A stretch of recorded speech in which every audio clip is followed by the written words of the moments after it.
Seigneur Jésus, dans la foi, dans l'amour.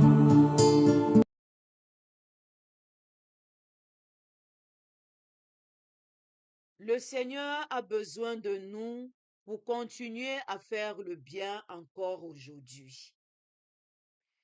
Frères et sœurs en Christ, que la grâce de notre Seigneur abonde dans chacune de nos vies.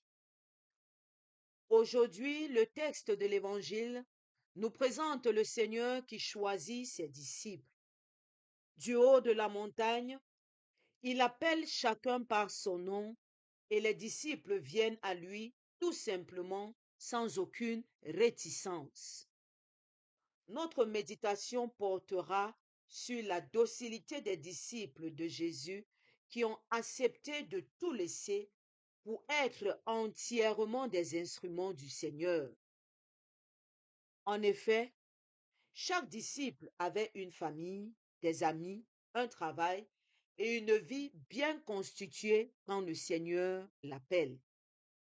Ils ont dû laisser beaucoup pour suivre Jésus, mais ils savaient qu'auprès du Seigneur, ils seraient plus utiles à leur entourage et à l'humanité. Ils avaient compris que le Seigneur avait besoin d'eux pour faire sa mission sur terre et avaient accepté d'être ses mains et ses pieds sur toute la terre. Aujourd'hui encore, le Seigneur a besoin de chacun d'entre nous. Chacun est appelé et au quotidien, Jésus veut que nous soyons des canaux par qui il passe pour faire du bien, pour agir dans la vie des autres. Mais sommes-nous disponibles? Est-ce que nous acceptons que le Seigneur change notre programme, que le Seigneur gère notre argent, notre temps, notre intelligence, notre agenda? Est-ce que le Seigneur peut passer par nous pour consoler un affligé lorsque celui-ci en a besoin? Peut-il compter sur nous pour prier jour et nuit pour un malade qui en a besoin? Le Seigneur peut-il passer par nous pour nourrir les affamés, pour donner aux pauvres l'accès à l'éducation? Le Seigneur est le même hier, aujourd'hui et maintenant. Il n'a pas changé. Ce qu'il a fait hier à travers les disciples, il peut le faire encore à travers nous si nous acceptons de nous soumettre entièrement à lui. Le vrai disciple laisse l'Esprit de Dieu le conduire. Il sait que la vie chrétienne est sans repos et qu'à chaque moment, il doit être prêt à prêter son corps à Jésus pour agir ici ou là pour le bien de l'autre.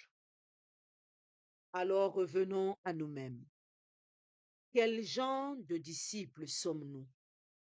Sommes-nous dociles ou plutôt raides? Sommes-nous prêts, comme les disciples, à être entièrement à la disposition du Seigneur en acte et pas seulement en parole? Prions. Seigneur, merci parce que tu acceptes de nous associer à ta mission. Tu veux faire de nous tes disciples, tes amis, tes porte-paroles sur la terre. Pardonne-nous toutes nos réticences, nos raideurs, lorsque tu nous appelles au quotidien à faire le bien. Donne-nous la docilité des apôtres, des vrais disciples qui se laissent entièrement utiliser par toi. Toi qui vis et règnes pour les siècles des siècles. Amen. Loué soit Jésus-Christ à jamais. Quel genre de disciples sommes-nous? La question t'est posée à toi. Quel genre de disciple es-tu? Es-tu un disciple docile ou alors tu es un disciple raide? Méditons ensemble, frères et sœurs, enfants de Marie. sur un point qui est important dans l'appel et la réponse à l'appel. Les disciples avec une famille, chacun d'entre eux, ils avaient une famille, des frères, des sœurs, peut-être des épouses et des enfants. Ils avaient un travail. En fait, ils avaient un programme de vie. On prend l'exemple de ces pêcheurs. Ils se réveillaient le matin, ils rafistolaient leur filet, ils allaient en mer pour 2, 3 jours, ils revenaient avec du poisson, ils vendaient, ils ramenaient le reste à la maison et le cycle reprenait. Pour les agriculteurs, ils sortaient très tôt le matin, ils allaient au champ, ils faisaient leur champ, après ils revenaient, le collecteur d'impôts tous les matins, il sortait, il allait collecter son impôt, il allait déposer auprès des gouvernants, il rentrait chez lui, ils avaient une routine. Et Jésus est arrivé, a dit, viens et suis-moi. Et il appelait chacun par son nom. Simon, André, Barthélemy, Matthieu, Thaddée, Jacques, Jean. Il a appelé chacun à la mission. Comment est-ce que les disciples se sont comportés? Regardons un peu l'appel de Simon qui était en train de pêcher. Il a tout abandonné, une pirogue pleine de poissons qui pouvait lui rapporter beaucoup d'argent. Il a tout laissé. Il n'a même pas cherché à savoir.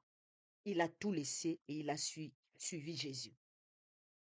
Il n'a pas dit à Jésus, attends d'abord, je me prépare. Je m'entraîne. Je me prépare d'abord, je prépare ma famille, je parle avec ma famille. Bon, attends d'abord, le temps de vendre, j'ai quand même recueilli beaucoup de poissons. Je vends d'abord tous mes poissons, je partage l'argent. Je laisse des instructions claires pour qu'à mon retour, je retrouve mes biens et que je retrouve mon argent. Et après, maintenant, je vais te suivre. Donc, attends, je me prépare. Parce que c'est d'habitude ce qu'on donne comme justificatif au Seigneur quand il nous appelle. Seigneur, je ne suis pas prêt. Seigneur, attends, je me prépare d'abord. Je n'étais pas prête. Je ne me suis pas préparée. Voilà les phrases que nous avons pour ne pas répondre à l'appel de Dieu. Nous devons comprendre aussi une chose. Si le Seigneur t'appelle, il ne tient pas compte de ta beauté. Il ne tient pas compte de ton statut social. Il ne tient pas compte de ton rang. Il ne tient pas compte de ton environnement. Il ne tient pas compte de ce que tu es en train de faire à l'instant T. Parce que lui ne te regarde pas avec les yeux d'un homme. Il te regarde avec ses yeux de Dieu, ton cœur. S'il t'appelle, c'est parce qu'il sait que tu peux. S'il t'appelle à sa mission, c'est parce qu'il sait que tu peux. Mais toi, tu es là à te justifier. Seigneur, je ne suis pas entraîné. Seigneur, je ne suis pas prêt. Si le Seigneur t'appelle, c'est parce qu'il veut passer par toi pour atteindre sûrement quelqu'un. Il veut que tu deviennes ses mains, ses pieds, sa voix, son regard, son sourire, son épaule, sur lequel le faible, le malade vient se reposer. Il veut que tu sois la maison dans laquelle il va accueillir tous ses enfants qui ont besoin d'aide. Il veut que tu sois ses mains et ses pieds. Il ne te demande pas d'être compétent. Il te demande de devenir ses mains et ses pieds. Ça veut dire que c'est lui qui va prendre le contrôle de ta personne. Il va te donner sa sagesse. Il va te donner sa force. Il va te donner sa parole. Parce que tu vas être entre ses mains. Il ne te demande pas d'être compétent, d'être celui qui connaît. Donc, tu n'as pas besoin de te préparer. Tu n'as pas besoin d'être entraîné. Tu n'as pas besoin d'être prêt. Tu as besoin d'être disponible. Tu dois te rendre disponible à l'appel de Dieu. et non prêt à l'appel de Dieu. Parce que Dieu ne tient pas compte de ta compétence. Ta sagesse est folie devant Dieu. Il ne tient pas compte si tu es sage ou tu n'es pas sage. Il veut que tu sois ses mains et ses pieds pour atteindre le reste de ses enfants. Quand tu te décides de prier pour un malade, le Seigneur passe par toi pour atteindre ce malade et lui donner la grâce de la guérison. Quand tu te décides de sourire avec une personne, le Seigneur passe par toi pour illuminer la vie de la personne à qui tu souris. Quand tu décides d'être une épaule pour celui qui pleure, le Seigneur passe par toi pour consoler celui qui est en train de pleurer. Voilà ce que nous sommes entre les mains de Dieu. Être un enfant de Dieu, c'est être les mains et les pieds, les oreilles, le regard, la voix de Dieu. Et pour se laisser faire, il faut apprendre la docilité à l'Esprit Saint. Et non se cacher derrière les justificatifs. Seigneur, je ne connais pas. Seigneur, je n'étais pas préparé. Seigneur, je n'avais rien à prêter. Comme on a l'habitude de dire, quand le Seigneur nous invite à prier.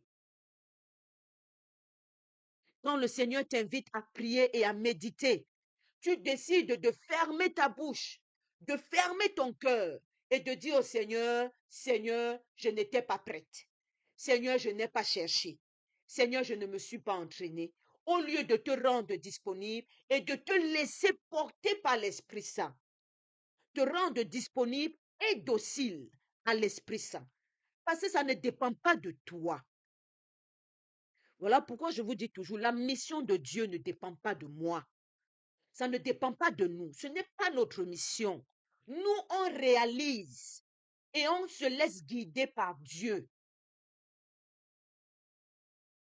C'est lui qui a le volant. C'est lui qui passe les vitesses. Il accélère, il ralentit, il freine quand il veut. À toi de te laisser conduire. Arrête de dire que tu n'es pas prête, que tu n'es pas entraînée, que tu n'as pas la compétence pour. Seigneur, moi, je ne connais pas prier. Tu veux alors que je prie comment pour mon frère? Pourquoi est-ce que tu réduis le talent que Dieu t'a donné? Tu es son enfant. Tu dois être ses mains, ses pieds, ses oreilles, sa parole. Voilà ce qu'on appelle répondre à l'appel de Dieu. Ce n'est pas seulement dire, Seigneur, je suis avec toi tous les jours. Non, ça doit être dans les actions. Tu dois être les mains de Dieu. Ça veut dire quand tu vois quelqu'un qui souffre, tu peux l'aider. Tu dois être l'oreille de Dieu. Quand quelqu'un veut parler, tu l'écoutes. Au lieu de lui dire, je m'en vais d'abord là-bas, je vais venir t'écouter après. Au lieu de dire, je ne peux pas t'aider, ce n'est pas de ma compétence. Au lieu de dire, je ne peux pas t'accueillir, je n'ai pas l'espace. Au lieu de dire, je n'ai pas le temps de venir pleurer avec toi parce que tu n'as pas pleuré avec moi. Et après, tu dis, Seigneur, je suis ton enfant, fais de moi ce que tu veux. Alors que tu ne refuses d'être les mains, les pieds et les oreilles de Dieu. Ce matin, le Christ nous dit, dans l'appel qu'il nous lance, il ne nous demande pas d'aller nous entraîner. Il ne nous demande pas d'aller nous préparer. Il nous demande de nous rendre disponibles et dociles. Disponibles et dociles. Pour que lui, à travers nous, il puisse accomplir sa mission. Qu'il puisse parvenir à toucher tout le reste de ses enfants à travers nous. Loué soit Jésus-Christ à jamais. Bénissons le nom du Seigneur. Nous rendons grâce à Dieu. Amen.